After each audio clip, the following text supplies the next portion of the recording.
Bonjour à tous, on se retrouve aujourd'hui après une petite pause salvatrice pour une nouvelle capsule sur les environnements et leurs caractéristiques. On va notamment se pencher sur les êtres vivants qui peuplent les environnements et on va essayer de répondre à deux questions. Comment expliquer la répartition des êtres vivants dans l'espace et dans le temps? Et comment les êtres vivants s'adaptent-ils à leur environnement? La trace écrite est disponible sur le NT, dans le cahier de texte. Elle correspond au deuxième et au troisième bilan du deuxième chapitre de la partie 1 du programme de sixième. Donc si ça n'a pas encore été fait, et surtout si je vous l'ai demandé dans le cahier de texte, je vous demanderai de veiller à ce que cette leçon soit bien recopiée et rangée dans le classeur à la suite de la leçon précédente. Je vous ai tout expliqué, donc on y va. Précédemment, on a vu qu'on pouvait classer les composants de nos environnements en trois catégories: les éléments minéraux, les êtres vivants et les éléments anthropiques ou traces des activités humaines. La nouveauté, c'est que chaque environnement est également défini par des conditions abiotiques ou conditions environnementales. Ces conditions abiotiques, on les retrouve dans tous les environnements. Ce sont des variables, c'est-à-dire des caractéristiques qui peuvent prendre différentes valeurs, que l'on peut mesurer et que vous connaissez déjà pour certaines d'entre elles, puisqu'il s'agit par exemple de la température ou de la luminosité pour les plus connus. Parmi les conditions abiotiques, on trouve aussi l'humidité, la pression atmosphérique ou la pression de l'eau, la quantité de dioxygène ou de CO2 dans l'air ou dans l'eau, la salinité, etc. On pense moins facilement aux conditions abiotiques qui règnent dans les milieux aquatiques. C'est normal, nous sommes nous-mêmes des animaux qui vivons à l'air libre, mais il ne faut pas oublier que 75% de la surface de la Terre est recouverte d'eau et ressemble donc à ce que nous avons à droite de l'image. La plupart des environnements sur Terre sont aquatiques. Ces fameuses conditions abiotiques, elles varient dans l'espace, c'est-à-dire en fonction de l'endroit où l'on se trouve. Ici, quelques exemples simples à comprendre. À gauche, un environnement chaud avec des températures élevées. À droite, un environnement froid aux températures plus basses. Ici, à gauche, un environnement sec où l'eau est peu disponible. Et à droite, un environnement humide où l'eau est très présente. Et enfin, ici à gauche, un environnement où la salinité est élevée. On est au bord de la mer, sur une plage. Et à droite, un environnement où la salinité est faible, puisqu'on se trouve au bord d'une rivière d'eau douce. L'exemple le plus simple à comprendre et à retenir, c'est celui de la répartition de la chaleur à la surface de la Terre. Pour différentes raisons que l'on verra plus tard, la chaleur n'est pas répartie de façon uniforme à la surface de la Terre. Les zones équatoriales et tropicales sont les plus chaudes, tandis que les zones polaires sont les plus froides. Sur Terre, en moyenne, plus on se rapproche de l'équateur, plus les températures augmentent. C'est une des caractéristiques du climat terrestre. Alors évidemment, les êtres vivants, ils sont sensibles à ces conditions abiotiques et à leurs variations. Les êtres vivants ont des préférences, des besoins, et les conditions abiotiques peuvent leur être défavorables ou favorables. Voici quelques exemples pour illustrer ça. Commençons avec un animal dont nous allons pas mal parler cette année, le blaireau. Le blaireau, c'est un petit mammifère omnivore que l'on trouve encore en France, surtout en milieu rural, mais aussi en ville, même si sa population a beaucoup diminué en France, notamment à cause des activités humaines, comme la chasse qui est toujours autorisée plusieurs mois par an. Sur ce graphique, on voit l'activité quotidienne du blaireau, c'est-à-dire le nombre d'heures qu'il passe éveillé sur 24 heures, en fonction de la température moyenne du jour. On voit que son activité est maximale, environ 10 heures par jour, pour une température qui avoisine les 15 degrés. C'est donc la température optimale du blaireau, sa température de préférence. En dessous et au-dessus de 15 degrés, les températures lui sont moins favorables, voire défavorables. En fait, tous les êtres vivants fonctionnent de cette façon vis-à-vis de la température. Voyons un autre exemple. L'ours blanc ou ours polaire est un mammifère beaucoup plus imposant, carnivore, dont l'aire de répartition est située au nord de la Terre, dans les régions avoisinant le cercle polaire arctique. Si l'on compare cette carte avec celle des températures moyennes à la surface de la Terre, on comprend que la répartition géographique des ours blancs est conditionnée par la température. La température idéale de l'ours blanc doit être bien inférieure à celle du blaireau. C'est un animal adapté aux faibles températures et aux environnements enneigés, avec son épaisse fourrure blanche qui lui permet de se protéger du froid et de se camoufler dans la neige pour éviter d'être repéré par ses proies. A l'inverse, un autre animal aquatique, lui, le corail. Les coraux vivent la plus grande part de leur vie fixés au fond de l'eau, regroupés en colonies formant des récifs. On ne trouve aujourd'hui les coraux que dans les eaux intertropicales, entre les tropiques du Cancer et du Capricorne. On comprend aisément en comparant les deux cartes que c'est à nouveau la température de l'eau cette fois, qui détermine la répartition géographique des coraux. Ce sont des animaux qui ont besoin de températures relativement élevées pour survivre et se reproduire. Un dernier pour la route, l'olivier européen cultivé, une plante pour changer. L'olivier est une plante adaptée au manque d'eau, avec ses petites feuilles robustes et ses racines particulièrement efficaces pour chercher l'eau dans les sols. L'aire de répartition naturelle de cet arbre est ainsi restreinte au pourtour du bassin méditerranéen, un environnement où il règne un climat plutôt chaud et sec. Si on résume, on peut retenir trois idées principales. Numéro 1, les conditions abiotiques varient dans l'espace, c'est-à-dire en fonction du lieu où l'on se trouve. Numéro 2, les êtres vivants sont sensibles aux conditions abiotiques et à leurs variations. Ils ont des préférences, des besoins. Et numéro 3, par conséquent, on ne trouvera pas les mêmes êtres vivants en fonction de l'endroit où l'on se trouve. Les êtres vivants sont répartis géographiquement en fonction de leurs besoins et des conditions qui règnent dans les environnements. Évidemment, si les conditions abiotiques varient dans l'espace, elles varient aussi au cours du temps. Elles varient évidemment au cours d'une journée. Ici, on voit l'alternance jour-nuit quotidienne qui modifie considérablement la luminosité et la température au fil des heures de la journée. Ici, on observe plutôt les variations saisonnières qui transforment considérablement les environnements au fil des saisons. Sur ce graphique, on observe la variation saisonnière des températures moyennes et de la durée du jour au cours des mois de l'année à Paris. On a déjà vu des graphiques similaires dans la capsule sur la lecture des graphiques. On reconnaît déjà la courbe des températures qui oscille régulièrement au fil des saisons, à cause de l'inclinaison de l'axe de rotation de la Terre, de sa rotation sur elle-même et autour du Soleil. Les températures dans l'hémisphère nord et donc à Paris, en France, sont plus élevées en été qu'en hiver. Mais il n'y a pas que la température qui peut varier au cours du temps. La durée du jour varie de façon identique et pour les mêmes raisons. Elle augmente puis diminue au cours d'une année. Elle est maximale le jour du solstice d'été, le 21 juin, et minimale le jour du solstice d'hiver, le 21 décembre.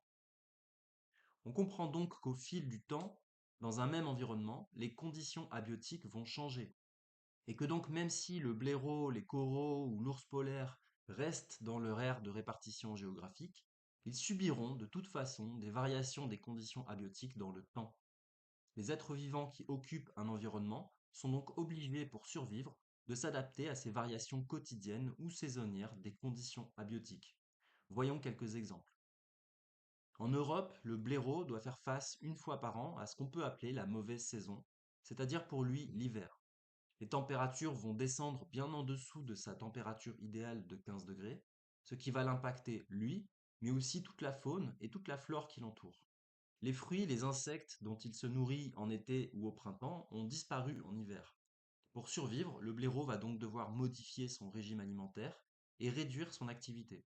La quantité de ressources disponibles est moins importante en hiver, le blaireau est moins actif, passe moins de temps en dehors de son terrier à chercher sa nourriture, il a donc moins d'énergie à dépenser, doit réduire son activité, etc. Le blaireau adapte son alimentation et son activité pour passer la mauvaise saison. Un autre exemple avec l'hermine. L'hermine est un autre petit mammifère du même groupe que le blaireau, mais plus petite, dont l'aire de répartition est large et recouvre une bonne partie de l'hémisphère nord. Elle est notamment adaptée aux environnements froids et passe régulièrement l'hiver dans des environnements enneigés. Point très important, l'hermine est la proie de nombreux prédateurs, parmi lesquels des rapaces et d'autres mammifères plus gros. Une des préoccupations principales de l'hermine est donc le camouflage. À l'automne, dans les régions où la neige est régulièrement présente, l'hermine subit ce qu'on appelle une mue, c'est-à-dire une modification de son pelage qui devient blanc, lui permettant en hiver de se camoufler au maximum dans les environnements enneigés. Au printemps, une deuxième mue affecte le pelage de l'hermine qui redevient brun pour lui permettre de maximiser ses chances de survie dans les environnements où la neige a disparu. Les plantes aussi doivent s'adapter aux variations saisonnières des conditions abiotiques. Les feuilles des arbres sont des organes fragiles exposés au vent, au soleil et aux prédateurs. Elles servent notamment à capter l'énergie de la lumière mais sont aussi à l'origine d'une perte d'eau considérable pour l'arbre qui transpire par ses feuilles. En hiver, la quantité de lumière est moins importante et l'eau se fait moins disponible pour les plantes sous l'effet du froid. Enfin, le gel en hiver abîmerait considérablement les feuilles si elles restaient accrochées sur les branches. Dans les régions tempérées, de nombreuses espèces d'arbres font donc volontairement tomber leurs feuilles avant l'arrivée de l'hiver. L'arbre récupère dans ses feuilles un maximum de ressources, notamment les pigments, ce qui explique le changement de couleur du feuillage. Puis il fait lui-même tomber ses feuilles, se protégeant ainsi des effets du froid de l'hiver. L'arbre n'est pas pénalisé par la disparition de ses précieuses feuilles pendant la mauvaise saison. En effet, la lumière et l'eau sont moins disponibles, ce qui le pousse de toute façon à vivre au ralenti jusqu'au printemps. Il lui faudra néanmoins faire repousser l'intégralité de son feuillage à l'arrivée des beaux jours. Allez, un dernier exemple pour la route, le cas des monarques. Les monarques sont des papillons que l'on trouve en Amérique du Nord. Leur aire de répartition s'étend au printemps et en été sur une large zone qui recouvre le nord des États-Unis et le sud du Canada. Ces papillons sont des animaux fragiles qui ne supporteraient pas les températures froides de l'hiver dans ces régions. Pour assurer la survie de l'espèce, ils migrent donc dans des régions plus accueillantes en hiver et descendent jusqu'au Mexique pour y passer la mauvaise saison. Le voyage dure entre 4 et 10 semaines, à raison de 80 à 120 km par jour. Au retour des beaux jours, les papillons font le chemin inverse, sans doute pour les mêmes raisons, impossible pour eux de survivre à l'été dans le climat tropical du Mexique. Si on résume à nouveau, on peut reprendre les trois idées principales de tout à l'heure et les compléter. D'abord, les conditions abiotiques varient dans l'espace, c'est-à-dire en fonction du lieu où l'on se trouve, mais aussi dans le temps. Numéro 2, les êtres vivants sont sensibles aux conditions abiotiques et à leurs variations. Ils ont des préférences, des besoins. Et enfin, numéro 3, par conséquent, on ne trouvera pas les mêmes êtres vivants en fonction du lieu, du moment de la journée ou de la saison dans lesquels on se trouve. Les êtres vivants sont répartis dans l'espace et dans le temps en fonction de leurs besoins et des conditions qui règnent dans les environnements. La dernière notion essentielle dans cette histoire, c'est l'adaptation. Les êtres vivants sont adaptés aux conditions abiotiques de leur environnement et à leurs variations au fil du temps. Mais alors c'est quoi finalement une adaptation? Eh bien c'est une caractéristique ou un comportement produit par un être vivant qui le rend résistant aux conditions abiotiques défavorables de son environnement et qui lui permet de maximiser ses chances de survie. Vous avez pu le constater, il y a tout un tas d'adaptations différentes en fonction des êtres vivants et de leurs spécificités. La nature ne manque pas d'imagination. J'ai donc tenté de vous faire une sorte de classification des adaptations. Quelque chose de simple et j'espère de facile à retenir. La première façon de s'adapter aux conditions défavorables, c'est tout simplement de s'en aller. Beaucoup d'animaux migrent vers des régions plus accueillantes pour survivre à la mauvaise saison, comme le monarque par exemple. Beaucoup d'oiseaux migrent.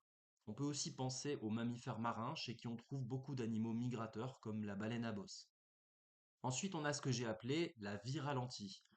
Là-dedans, on peut mettre tout ce qui ressemble à l'hivernation ou l'hibernation. La diminution de l'activité du blaireau peut être rangée dans cette catégorie. Et comme on l'a vu tout à l'heure, on observe en hiver une diminution de l'activité des arbres associée à la chute des feuilles. Beaucoup d'animaux sont contraints, comme le blaireau par exemple, de modifier leur régime alimentaire pendant la mauvaise saison ou sont capables de changer leur alimentation quand il s'agit de survivre dans des conditions dégradées. De nombreux êtres vivants vont tout simplement, si l'on peut dire, changer leur apparence ou leurs caractéristiques physiques pour survivre à des conditions défavorables. On peut mettre énormément de choses là-dedans, de la modification du pelage de l'hermine à la perte des feuilles en hiver chez les arbres à feuillage non persistant, en passant par les transformations complètes qu'on peut observer chez certains insectes ou végétaux. Enfin, certains êtres vivants font des stocks pour passer la mauvaise saison, que ce soit des stocks externes ou internes. L'écureuil, par exemple, est bien connu pour planquer sur son territoire des stocks de graines de façon à se mettre de côté un petit garde-manger pour l'hiver. Là, les réserves sont externes. Tandis que certaines plantes, comme la patate par exemple, vont produire avant l'hiver, sous la terre, des organes de stockage, les tubercules de pommes de terre, qui permettent à la plante de passer la mauvaise saison et de se redévelopper au printemps. De nombreux animaux font également des réserves, internes donc, dans leurs tissus, sous forme de graisse notamment, pour tenir quand les ressources nutritives viendront à manquer. Cette classification est loin d'être parfaite ou exhaustive, mais elle permet de balayer l'ensemble des adaptations que nous avons vues au cours de cette vidéo. Au final, on peut considérer deux types d'adaptations. les adaptations morphologiques avec un changement de forme et de caractéristiques physiques de l'être vivant, et les adaptations comportementales où l'être vivant change son comportement pour maximiser ses chances de survie. Voilà, cette vidéo est terminée. J'espère qu'elle vous a plu et qu'elle vous aidera à mieux comprendre et à réviser ces notions. Je vous dis à très bientôt.